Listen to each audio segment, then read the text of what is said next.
Hello साथियों, नमस्कार। तो आज हम लेके आए हैं जैव प्रौद्योगिकी सिद्धांत एवं प्रक्रम। तो यह इंटरमीडिएट का बायोलॉजी का सबसे महत्वपूर्ण चैप्टर है और इसके आज हम लघुत्तरी तथा अति लघुत्तरी प्रश्न व बहुविकल्पी प्रश्नों को हल करेंगे। यह सबसे अधिक बोर्ड परीक्षा में इससे प्रश्न आते हैं और इन बोर्ड परीक्षा शुरू होने वाली है 16 फरवरी से। इसके साथ साथ यह अन्य कॉम्पिटिटिव एग्जाम में भी इससे प्रश्न पूछे जाते हैं। बायोलॉजी से जो भी एग्जाम होती हैं जैसे UP TGT PGT, UP LT grade और एमपी वर्ग 1 2 तथा केबीएस बायो और अन्य जितने भी बायो रिलेटिव एग्जाम में उन सभी में इनसे प्रश्न अवश्य फंसते, इन्हें पढ़ें और अच्छे से अच्छे अंक लाएं।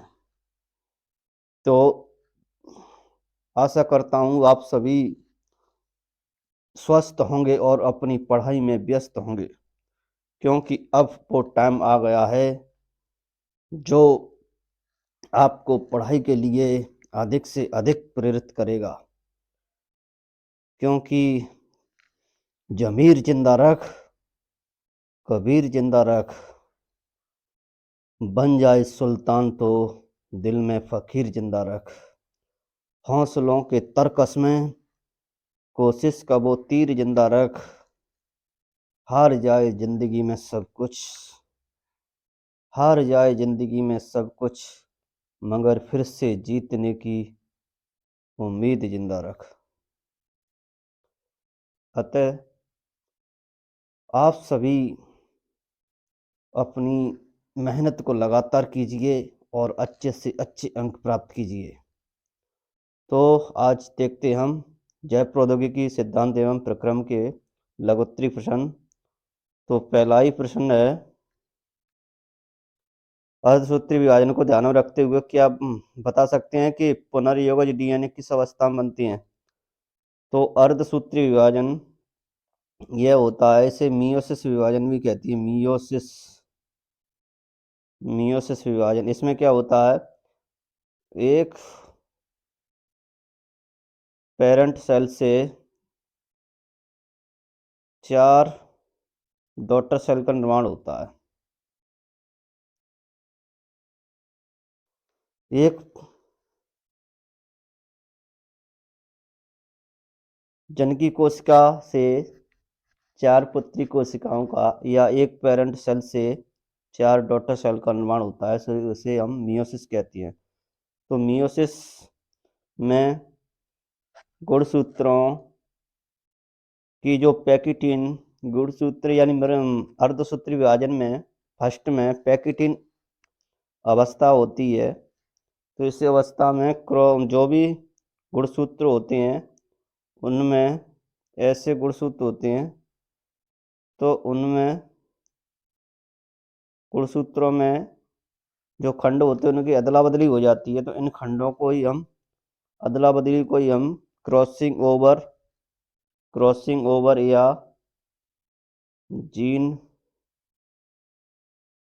विनिमय कहती हैं। जीन विनिमय कहती हैं। तो अर्धसूत्री विभाजन फर्स्ट की पैकिटीन या पैकाइटीन अवस्था में, इस अवस्था में क्रॉसिंग ओवर की घटना होती है, जिसमें नॉन सिस्टर क्रोमेटिड्स या गुणसूत्र जिन्हें कहते हैं, क्रोमेटिड्स के कुछ खंडों का आदान प्रदान होता है। तो उस आदान प्रदान के समय ही पुनर्योगज डीएनए बनती हैं। अगला क्वेश्चन देखते हैं, क्या आप बता सकते हैं कि प्रतिवेदक रिपोर्टर एंजाइम को बरण योग्य चिह्नक की उपस्थिति में बाहरी डीएनए को परपोषी कोशिकाओं में स्थानांतरण के लिए मॉनिटर करने के लिए किस प्रकार उपयोग में लाया जा सकता है?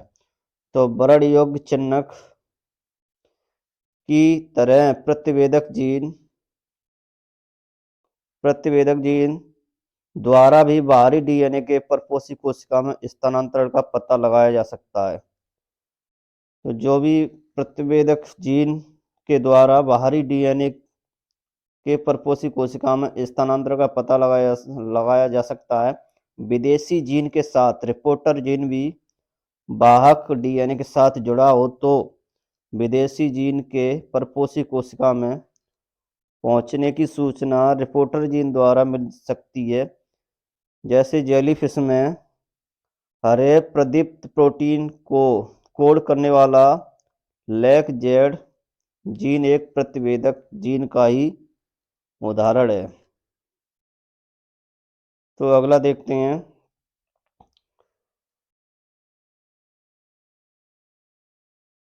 निम्नलिखित में से निम्नलिखित का संक्षिप्त वर्णन कीजिए। प्रतिकृतियन का उद्गम और बायोरिएक्टर और अनुप्रवाह संसाधन। तो प्रतिकृति जो होता है प्रतिकृतियन का उद्गम, यह एक ऐसा डीएनए अनुक्रम है जो प्रतिकृतियन प्रारंभ करने के लिए आवश्यक होता है।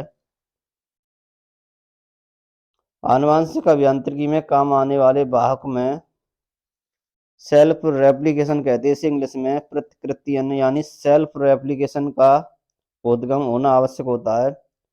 जब कोई डीएनए खंड इस प्रतिकृतियन के उद्गम से जुड़ता है तो ही उसका प्रतिकृतियन संभव है। यानी सेल्फ रेप्लिकेशन, डीएनए से डीएनए के निर्माण होना ही प्रतिकृतियन कहलाता है या सेल्फ रेप्लिकेशन कहलाता है। डीएनए से डीएनए के खंडों का निर्माण होना ही, ऐसे डीएनए है तो डीएनए से डीएनए का निर्माण होना ही सेल्फ रेप्लिकेशन कहलाता है। रेप्लिकेशन सेल्फ रेप्लिकेशन कहलाता है। अगला है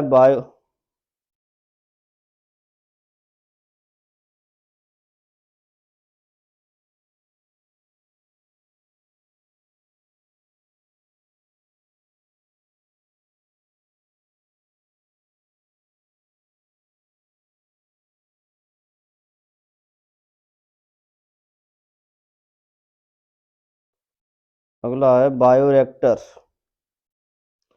तो इसमें सूक्ष्म जीव, पादप हो या जंतु या मानव कोशिकाओं की सहायता से कच्चे पदार्थ को जैविक रूप से विशिष्ट उत्पादों एवं व्यष्टि एंजाइमों आदि में परिवर्तित किया जाता है। तो बायोरिएक्टर द्वारा अधिकतम वांछित उत्पाद प्राप्त करने के लिए अनुकूलतम परिस्थितियां उत्पन्न की जाती हैं। जैसे बिलोडन रिएक्टर सबसे ज़्यादा काम आने वाला बायोरिएक्टर है। जैसे अगला है अनुप्रवाह संसाधन। संवर्धन द्वारा जैव संश्लेषण पूरा होने पर वांछित उत्पादों का पृथक्करण एवं शुद्धिकरण किया जाता है। इसे ही सामूहिक रूप से अनुप्रवाह संसाधन कहा जाता है। इसके द्वारा वांछित उत्पादों का निष्कर्षण किया जाता है। वांछित उत्पादों का हम शुद्धिकरण या निष्कर्षण या पृथक्करण करते हैं, निष्कर्षण करते हैं। तो ये है संवर्धन द्वारा जैव संश्लेषण पूरा होने पर वांछित जो उत्पादों का पृथक्करण या शुद्धिकरण किया जाता है, जिसे ही हम यानी वांछित उत्पादों का निष्कर्षण करना ही अनुप्रवाह संसाधन कहलाता है।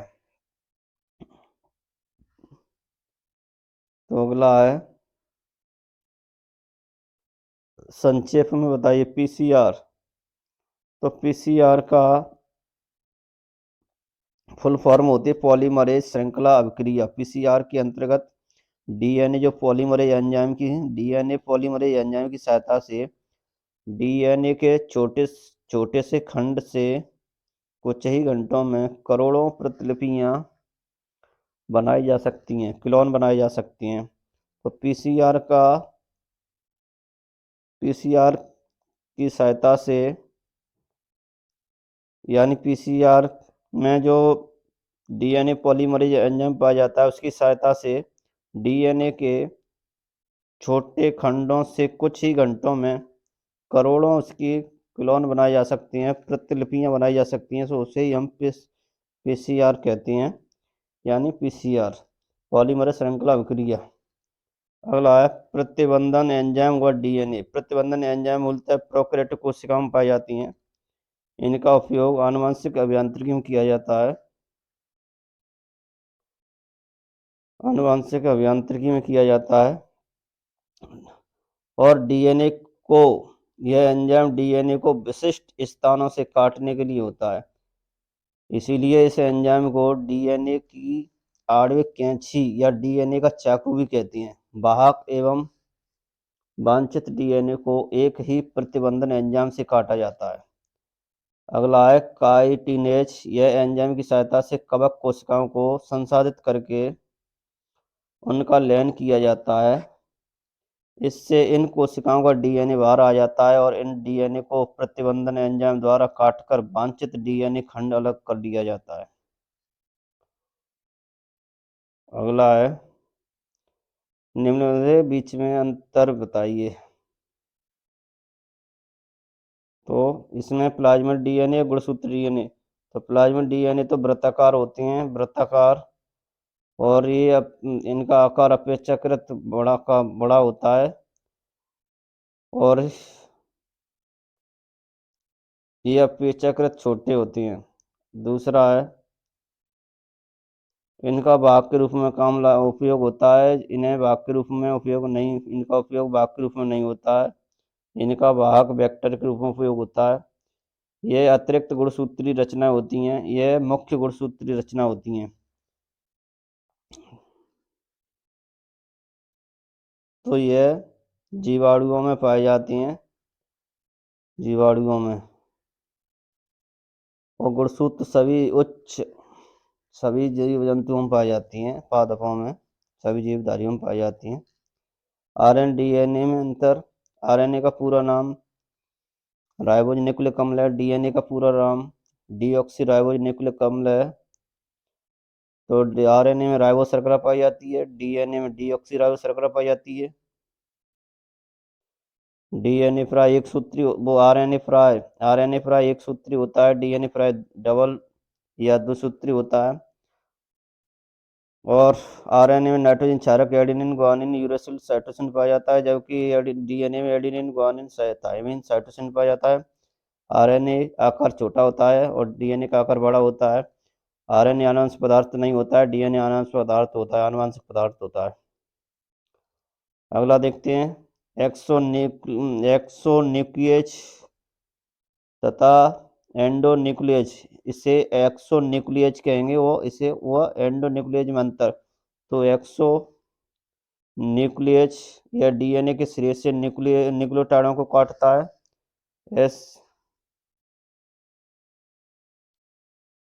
ऐसे होता है डीएनए।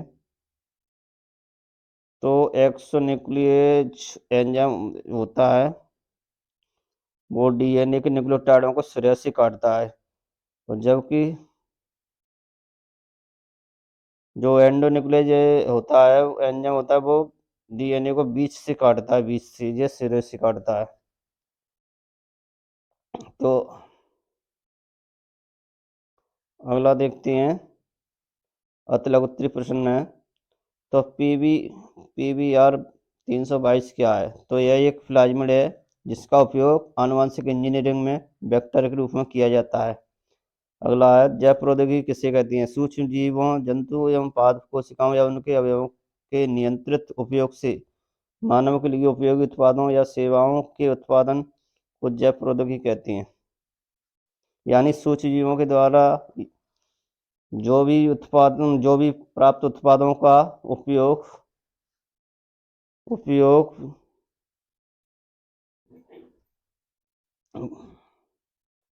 जो भी उत्पाद उनका उपयोग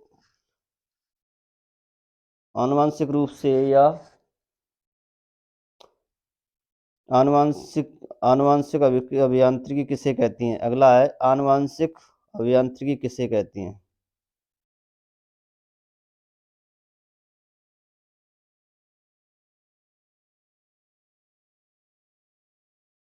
तो आनुवंशिक पदार्थ को जोड़ने, हटाने और ठीक करने की मानव उपयोगी तकनीक को आनुवंशिक अभियांत्रिकी कहती है। आणविक कैंची या रासायनिक चाकू किसे कहते हैं? तो एंडोन्यूक्लियस एंजाइम या प्रतिबंधन एंजाइम को कहती हैं। प्रतिबंधन एंजाइमों के उदाहरण लिखिए। तो इको आर आई यानी इकोलॉजी यानी जो जीवाणु होता है इकोलॉजी, इसीलिए कोलाई कहती है इसे। तो इंद फर्स्ट, इंद से थर्ड और SAL और BAMH आदि ये प्रतिबंधन एंजाइमों के उदाहरण है। काइमेरिक प्लाज्मिड से आप क्या समझती हैं? अगला है काइमेरिक, जब किसी प्लाज्मिड भाग में कोई विजातीय DNA खंड जुड़ जाता है तो इस प्रकार की बनी संरचना को काइमेरिक प्लाज्मिड कहते हैं। अगला इको आर आई एंजाइम में इको शब्द की उत्पत्ति किससे की गई है? जी जीवाणु से होती है, जिसका नाम इस्चरिया कोलाई नामक जीवाणु से प्राप्त होता है। इको शब्द से ई अक्षर इस्चरिया से एक को कोलाई से लिया गया है। वाहक DNA से वांछित DNA खंड जोड़ने के लिए कौन सा एंजाइम काम आता है? तो जो डी काटने वाला एंजाइम एंडोन्यूक्लियस होता है और जोड़ने वाला लाइगेज एंजाइम होता है।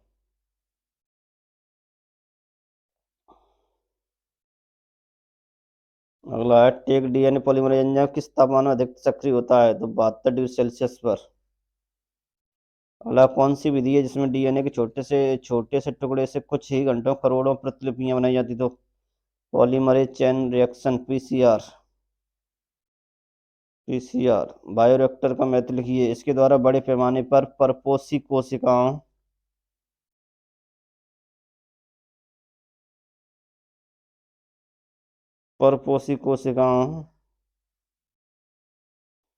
इसके द्वारा बड़े पैमाने पर परपोषी कोशिकाओं का संवर्धन करके व्यावसायिक दृष्टि से अधिक वांछित उत्पाद प्राप्त किए जा सकते हैं।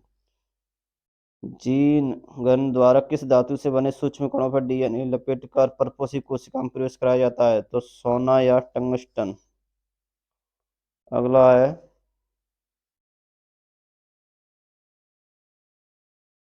पीबी 322 में कौन से प्रतिजैविक प्रतिरोधी जीन होते हैं? तो इसमें एपिसिलिन एवं टेट्रासाइक्लिन प्रतिरोधी जीन होती हैं। अगला है प्रत्येक कृत्यन का उद्गम क्या है? तो यह DNA का एक विशिष्ट अनुक्रम है जो प्रतिकृतियन प्रारंभ करने के लिए आवश्यक होता है। उद्गम ORI क्या है? तो यह एक प्रतिकृतियन प्रारंभ करने के लिए आवश्यक होता है, ये एक विशिष्ट अनुक्रम है। अगला है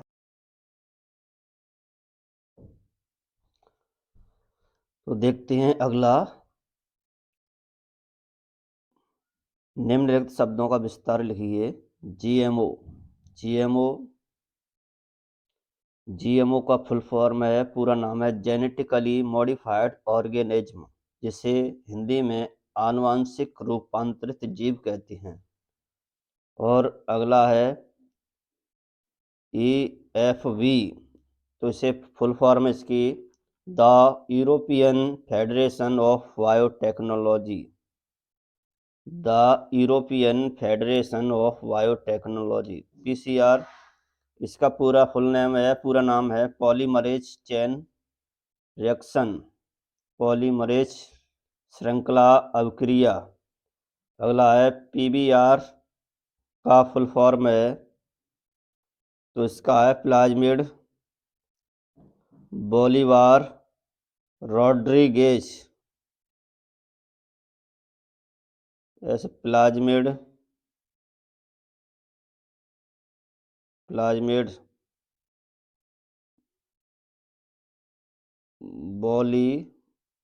बोलीवार और है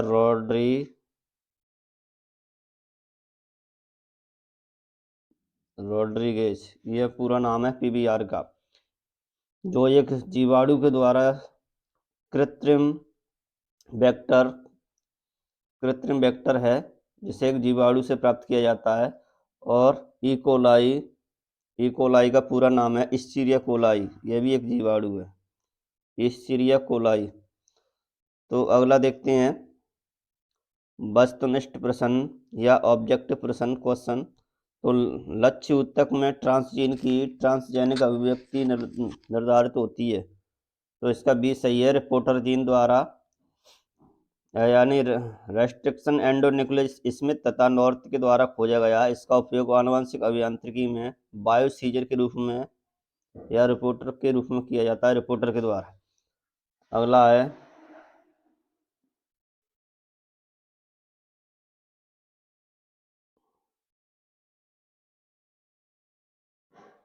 अगला है रेस्ट्रिक्शन एंजाइम की खोज की थी, यानी प्रतिबंधन एंडोन्यूक्लियस एंजाइम की खोज की थी।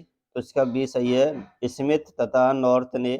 अगला है आनुवंशिक पदार्थ पृथक करने के लिए एंजाइम का उपयोग किया जाता है। तो बी सही है, रेस्ट्रिक्शन एंडोन्यूक्लियस एंजाइम। निम्न में से किसके द्वारा पादप और जंतुओं को इच्छित लक्षणों के साथ प्रजनन कराना संभव है? तो ये सही है, आनुवंशिक इंजीनियरिंग द्वारा।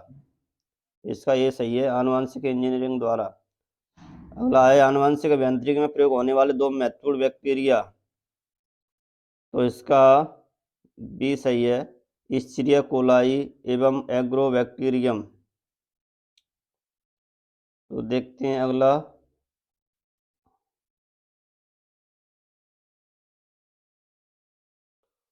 अगला है आनुवंशिक अभियांत्रिकी में मॉलिक्यूलर सीजर या आणविक कैंची की तरह उपयोग किया जाता है। डी सही है, restriction endonuclease enzyme. Restriction endonuclease enzyme, restriction endonuclease enzyme का प्रमुख कार्य है। तो इसका है डी, डबल स्टैंड डीएनए को काटता है। तो यह डबल स्टैंड डीएनए ऐसा होता है, तो इसे डीएनए को यह बीच से काट देता है। तो इसलिए इसे डीएनए की आणविक कैंची या डीएनए का चाकू ही कहते हैं। अगला है आनुवंशिक अभियांत्रिकी में निम्न में से किसकी आवश्यकता होती है? डीएनए पॉलीमरेज की, आरएनए पॉलीमरेज की, राइबोसोम की, प्लाज्मिड की। आनुवंशिक अभियांत्रिकी में किसकी आवश्यकता होती है? तो प्लाज्मिड। ये तो हमारे इसका सी सही है, प्लाज्मिड। तो ये इस प्रकार हमारे ये लघुत्तरी, अतिलघुत्तरी और बहुविकल्पीय प्रश्नों को हमने आज पढ़ा, और ये इससे प्रश्न अधिक आते हैं, इसलिए इसे अवश्य पढ़ें। और जो भी मेरे चैनल पर नए हैं तो उसे लाइक करें, सब्सक्राइब करें, शेयर करें, जिससे आपको ऐसी ही वीडियो आपको मिलती रहें। धन्यवाद।